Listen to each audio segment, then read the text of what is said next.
So dito guys, bawi ako. So ang bulat sa akin yung napakakapal na ulap.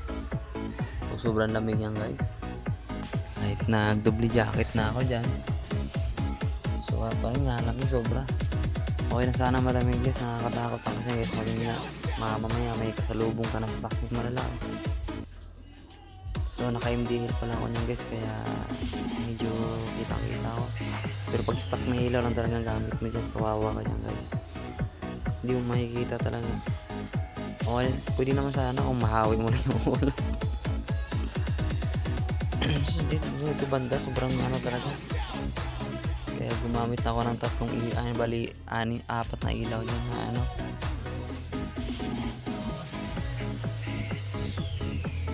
Pag sa Nueva Ecija kayo dumadaan, sobra talaga dyan. Bundok na kasi yan guys.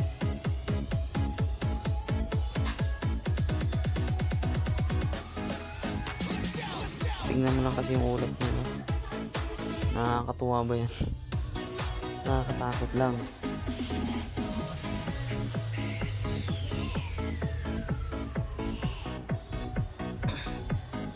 So sinadya ko lang pala itong magbiyahe ng gabi para iwas sa traffic sa mga sasakyan. Kasi dito kasi guys, pag umaga ka nagbibiyahe, delikado rin kasi riyan. Ang lalaki ng mga truck, mga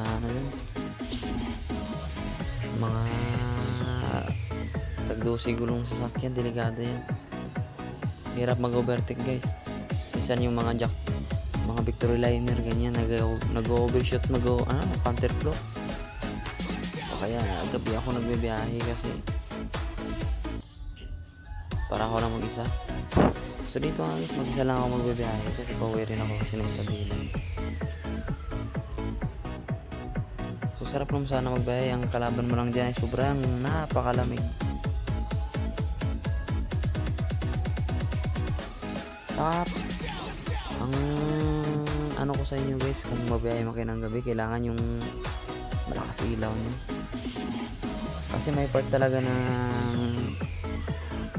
Vizcaya sa Santa Fe, napakadilim talaga guys. Wala talagang ilaw din.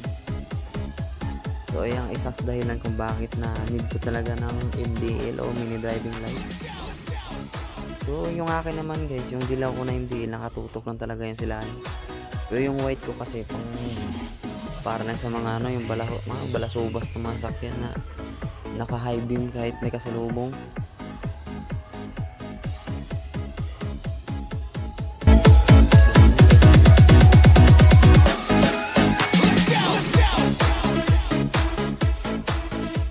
Mag-isa lang pala ako magbiyahe nyo guys, so kaya ko naman magbiyahe.